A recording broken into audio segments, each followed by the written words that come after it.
നമസ്കാരം. സ്പോട്ട് ലൈവിലേക്ക് സ്വാഗതം. ഈ മണിക്കൂറിൽ ഏറ്റവും പ്രധാനപ്പെട്ട വാർത്തയിലേക്കാണ് സ്പോട്ട് ലൈവ് ആദ്യം പോകുന്നത്. അറബിക്കടലിൽ കേരള സമുദ്രാതിർത്തിയിൽ കപ്പലിൽ വീണ്ടും തീപിടുത്തം. കൊളംബോയിൽ നിന്ന് മുംബൈയിലേക്ക് പോയ ചരക്ക് കപ്പലിനാണ് തീപിടിച്ചത്. 50 കണ്ടെയ്നറുകൾ കപ്പലിലേക്ക് വീണു. ബേപ്പൂരിൽ നിന്നും 45 നോട്ടിക്കൽ മൈൽ അകലെയാണ് അപകടമുണ്ടായത്. വലിയ തീപിടുത്തമാണ് ഉണ്ടായതെന്നാണ് നേവി വൃത്തങ്ങൾ അറിയിക്കുന്നത്. തീയണയ്ക്കാനുള്ള ആദ്യ ശ്രമങ്ങൾ വിജയിച്ചിട്ടില്ല.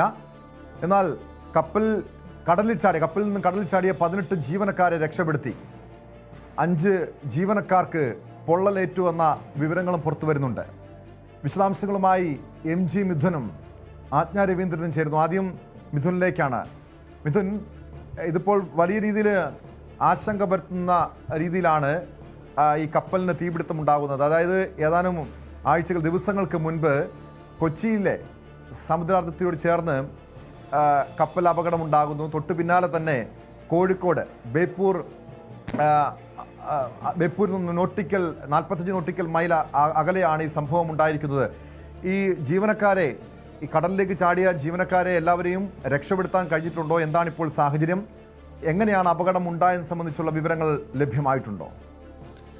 ടോം, വളരെ ആശ്വാസകരമായിട്ടുള്ള വാർത്തകൾ തന്നെയാണ് പുറത്തു വരുന്നത്. 18 പേരെ കപ്പലിൽ നിന്ന് ഈ സമയം ഈ തീപിടുത്തം ഉണ്ടാകുകയും ഒപ്പം തന്നെ പൊട്ടിത്തെറി ഉണ്ടാകുകയും ചെയ്യുന്ന സമയത്ത് അവിടുത്തെ ലൈഫ് ബോട്ടുകൾ ഉപയോഗിച്ച് കടലിലേക്ക് ചാടിയ 18 പേരെയും രക്ഷപ്പെടുത്താനായിട്ടുണ്ട് എന്നുള്ള ആശ്വാസകരമായിട്ടുള്ള വാർത്തയാണ് ഈ ഒരു ഘട്ടത്തിൽ പുറത്തു വരുന്നത്. അതേസമയം ഏകദേശം 22ഓളം ജീവനക്കാരായിരുന്നു ഈ കപ്പലിൽ ഉണ്ടായിരുന്നത്, ക്യാപ്റ്റൻ ഉൾപ്പെടെ.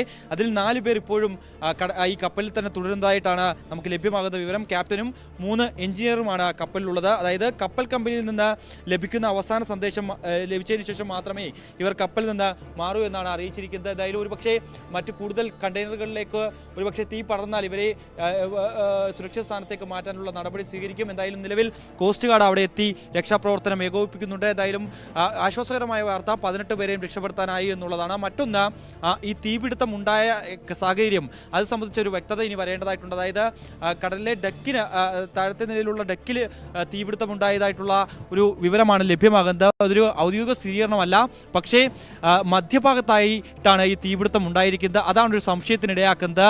അതൊരു പക്ഷേ കണ്ടെയ്നറിൽ നിന്നാണോ തീപിടുത്തം ഉണ്ടായത്, കണ്ടെയ്നറിൽ ഉണ്ടായിട്ടുള്ള ഏതെങ്കിലും വസ്തുക്കളിൽ നിന്നാണോ ഈ തീപിടുത്തം ഉണ്ടായതെന്നുള്ള ഒരു സംശയമാണ് ഇപ്പോൾ നിലനിൽക്കുന്നത്. എന്തായാലും അക്കാര്യത്തിലൊക്കെ ഒരു വ്യക്തത ഇനി വരേണ്ടതായിട്ടുണ്ട്. എന്തായാലും നിലവിൽ ഈ തീ അണയ്ക്കാനുള്ള അത് സംബന്ധിച്ചാണ് പല രീതിയിലുള്ള സംശയങ്ങളുള്ളത്. കാരണം പല പൊട്ടിത്തെറികളും തീപിടുത്തവും കപ്പലിൽ ഉണ്ടായി എന്ന വിവരങ്ങളാണല്ലോ പുറത്തു വരുന്നത്. ഇത് കപ്പലിലാണോ അതോ കണ്ടെയ്നറിലാണോ തീപിടിച്ചതെന്ന് സംബന്ധിച്ച ഒരു വ്യക്തത വന്നിട്ടുണ്ടോ? ഈ ഡിഫൻസ് വിഭാഗത്തിൽ നിന്നും, അതായത് നാവികസേനയിൽ നിന്നും മറ്റോ ഇതുമായി ബന്ധപ്പെട്ടൊരു കൃത്യമായ വിവരങ്ങൾ, ഒരു വിശദീകരണം ലഭ്യമായിട്ടുണ്ടോ? ടോം, അതായത് കോസ്റ്റ് ഗാർഡിൽ നിന്ന് ലഭ്യമായ ഒരു അറിയിപ്പ് മാത്രമാണ് ഇതുമായി ബന്ധപ്പെട്ട ഒരു സ്ഥിരീകരണത്തിലേക്ക് കടക്കാൻ സാധിക്കുന്നത്. അതായത് ഈ കപ്പലിലെ നടുഭാഗത്തായിട്ടാണ് ഇത്തരത്തിലൊരു വലിയ പൊട്ടിത്തെറി ഉണ്ടാകുകയും ആ ഭാഗത്തുള്ള കണ്ടെയ്നറുകളിലേക്കാണ് തീ പടരുകയും ചെയ്തിട്ടുള്ളത്. അതൊരു പക്ഷേ ഡക്കിൽ നിന്നാകാം ഒരു പക്ഷേ തീ പടർന്നതെന്നുള്ള ഒരു നിഗമനമുണ്ട്, ഒരു പ്രാഥമിക നിഗമനമുണ്ട്. മറ്റൊന്ന്, കണ്ടെയ്നറുകളിൽ നിന്ന് ഏതെങ്കിലും തരത്തിൽ തീ പിടിക്കാനുള്ള അല്ലെങ്കിൽ തീ പിടിക്കുന്ന തരത്തിലുള്ള ഏതെങ്കിലും വസ്തുക്കളുണ്ടോ എന്നുള്ള കാര്യമാണ് പ്രധാനമായും പരിശോധിക്കുകയും ചെയ്യുന്നത്. അതായത് കപ്പലിലെ തീ ഇപ്പോൾ ലഭ്യമാകുന്ന വിവരങ്ങൾ അനുസരിച്ച് കപ്പലിൽ തീ കെടുത്താൻ ഫയർ ഫൈറ്റിംഗിൽ ഏർപ്പെട്ട 4 പേരെയാണ് കാണാതായത് എന്നുള്ള പുതിയ വിവരങ്ങൾ കൂടി പുറത്തു വരുന്നുണ്ട്. അതായത് 18 പേരെ രക്ഷപ്പെടുത്തി എന്നുള്ള വാർത്തകൾ പുറത്തു വരുമ്പോൾ അതിൽ 4 പേരെ കാണാനില്ല. അതായത് തീ അണയ്ക്കാനുള്ള ഈ അണയ്ക്കുന്നതിന് വേണ്ടി വിദഗ്ധ പരിശീലനം നേടിയിട്ടുള്ള 4 പേരെ, ഫയർ ഫൈറ്റിംഗിൽ വിഭാഗത്തിൽ ഉൾപ്പെട്ടിട്ടുള്ള 4 പേരെയാണ് കാണാതായിരിക്കുന്നത് എന്നുള്ള വിവരങ്ങൾ വരുന്നുണ്ട്. അതാണ് ഒരു സംശയത്തിലേക്ക് ഇപ്പോൾ നയിക്കുകയും ചെയ്യുന്നത്. കാരണം സ്വാഭാവികമായും ഇത്തരത്തിൽ തീപിടുത്തം ഉണ്ടാവുകയെങ്കിൽ അതൊരു പക്ഷേ കപ്പലിൻ്റെ ഏതെങ്കിലും ഒരു വശത്തായിട്ട് അല്ലെങ്കിൽ ഏതെങ്കിലും 2 അറ്റത്തായിട്ടുള്ള വശങ്ങളിലേക്കായിരിക്കും ഒരു പക്ഷേ തീ പടരാനുള്ള സാഹചര്യം ഏറ്റവും കൂടുതൽ ഉണ്ടാകുന്നത്. പക്ഷേ ഇത് മധ്യഭാഗത്താണ് ഇത്തരത്തിലൊരു തീപിടുത്തം ഉണ്ടായിരിക്കുന്നത്. അതാണ് വലിയ ആശങ്കയ്ക്ക് വഴിവെക്കുകയും ചെയ്യുന്നത്. കാരണം അത്തരത്തിൽ തീപിടുത്തം ഉണ്ടാകുമ്പോൾ ഒരു പക്ഷേ കണ്ടെയ്നറിനുള്ളിൽ നിന്നാകാം ഈ തീപിടുത്തം ഉണ്ടായത്. അതിലേതെങ്കിലും തരത്തിലുള്ള തീപിടിക്കാൻ കാരണമാകുന്ന തരത്തിലുള്ള ഏതെങ്കിലും പദാർത്ഥങ്ങളോ അല്ലെങ്കിൽ മറ്റു വസ്തുക്കളോ ഉണ്ട് എന്നുള്ള ഒരു പ്രാഥമിക നിഗമനത്തിലേക്ക് കൂടി കാര്യങ്ങൾ പോകുന്നുണ്ട്. അത് തന്നെയാണ് വലിയ ആശങ്കയ്ക്ക് ഉളവാക്കുകയും ചെയ്യുന്നത്. കാരണം നേരത്തെ ടോം സൂചിപ്പിച്ച പോലെ തന്നെ വളരെ കുറച്ച് ദിവസങ്ങളായിട്ടേ ഉള്ളൂ എറണാകുളം തീരത്തിന് ഏകദേശം കുറച്ച് കിലോമീറ്റർ അകലെയായിട്ട് MSCയുടെ കപ്പൽ മറിയുകയും ഒപ്പം തന്നെ നിരവധി കണ്ടെയ്നറുകൾ കടലിലേക്ക് വീഴുകയും പല തെക്കൻ തീരങ്ങളിലായി ഇത് അടിയുകയും ചെയ്ത ഒരുപക്ഷേ വലിയ ആശങ്ക ഉയർത്തിയ ദിവസങ്ങളായിരുന്നു. കാരണം ഏതെങ്കിലും തരത്തിൽ ജീവന ഹാനികരമായിട്ടുള്ള അല്ലെങ്കിൽ പരിസ്ഥിതിക്ക് ദോഷകരമായിട്ടുള്ള ഏതെങ്കിലും വസ്തുക്കൾ ഈ കണ്ടെയ്നറുകളിൽ ഉണ്ടോ എന്നുള്ള അടക്കമുള്ള വലിയ ആശങ്ക ഉയർത്തുന്ന ഒരു ദിനങ്ങളിലൂടെയായിരുന്നു കടന്നുപോയത്. പിന്നീട് അത് ആ വസ്തുക്കളൊന്നും തന്നെ ഇല്ല എന്ന് കണ്ടെത്തുകയും ചെയ്തതിന് പിന്നാലെ നിരവധി വസ്തുക്കൾ, അതായത് ഈ മാലിന്യങ്ങൾ വലിയ രീതിയിൽ തീരത്ത് അടിഞ്ഞു കിടക്കുന്ന ഒരു സാഹചര്യമുണ്ട്. അവ ഇതുവരെയും നീക്കം ചെയ്യാൻ പറ്റാത്തൊരു സ്ഥിതിവിശേഷം. അതിന് തൊട്ട് പിന്നാലെയാണ് ബേപ്പൂരിൽ നിന്ന് 45 നോട്ടിക്കൽ മൈൽ അകലെ വീണ്ടും കപ്പൽ ദുരന്തം ഉണ്ടാകുന്നത്. ആജ്ഞ രവീന്ദ്രൻ കൂടി ചേരുന്നു വിവരങ്ങളുമായി. ആജ്ഞ, 22 ജീവനക്കാരായിരുന്നു കപ്പലിൽ ഉണ്ടായിരുന്നത്. ഇതിൽ 18 പേരെ ഇപ്പോൾ രക്ഷപ്പെടുത്തിയിട്ടുണ്ട്. 5 പേർക്ക് പൊള്ളലേറ്റുന്ന വിവരമുണ്ട്. ഈ രക്ഷപ്പെടുത്തത് അത് കൂടാതെ, അതായത് മറ്റു 4 പേർ എവിടെയെന്ന് സംബന്ധിച്ച് ഇപ്പോഴും പല അഭ്യൂഹങ്ങളുമുണ്ട്. അതായത് അവർ കടലിലേക്ക് ചാടിയിട്ടുണ്ടാകുമോ അതോ കപ്പലിൽ തന്നെ ആയിരിക്കുമോ? നിലവിൽ കോസ്റ്റ് ഗാർഡും നാവികസേനയും സംയുക്തമായിട്ടാണ് രക്ഷാപ്രവർത്തനം നടത്തുന്നത്. ഈ നിലവിൽ കാണാതായ മറ്റു 4 പേരെ കുറിച്ച് എന്തെങ്കിലും സൂചനകൾ ലഭ്യമായിട്ടുണ്ടോ?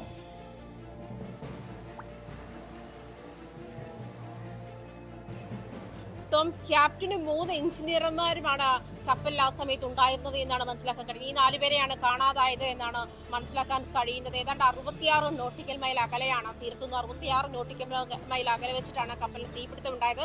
കൊളംബോയിൽ നിന്നും നവി മുംബൈയിലേക്ക് പോയ കപ്പലിനാണ് തീപിടുത്തമുള്ളത്. സിംഗപ്പൂർ ഫ്ലാഗ്, അതായത് under the flag off Singapore എന്നാണ് ആ കപ്പലിനെ പറ്റിയുള്ള വിവരം ലഭിക്കുന്നത്. അങ്ങനെയാണ് ഇത്. മാത്രമല്ല കൊളംബോയിൽ നിന്ന് 10 മണിക്കൂർ 28 മിനിറ്റ് സമയം കഴിഞ്ഞ ശേഷമാണ് തീപിടുത്തം ഉണ്ടായത്.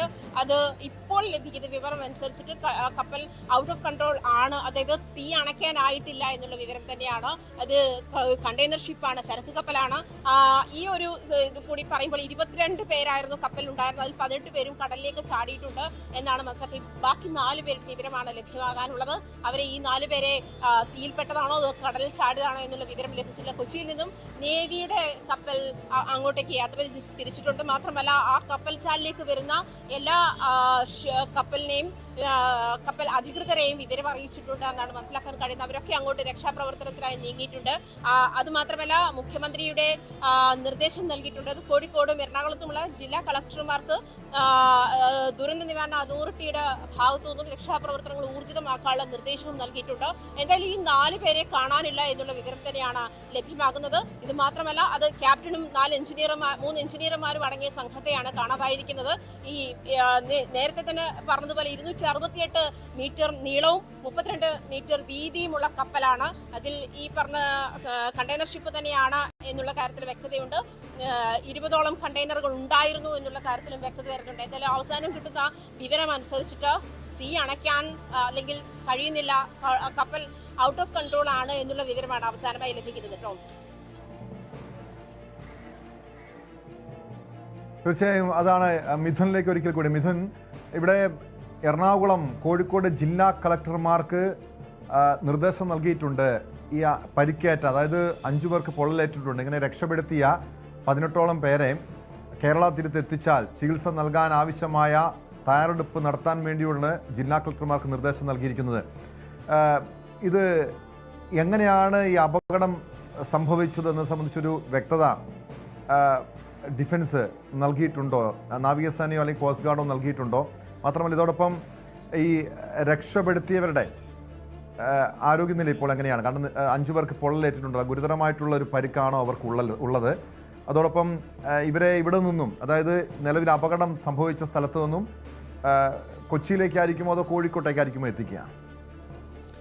നിലവിൽ നമുക്ക് ലഭ്യമാകുന്ന വിവരങ്ങൾ അനുസരിച്ച് ഈ 18 പേരെന്ന് പറയുന്നത് ഈ കടലിലേക്ക് എടുത്തു ചാടിയ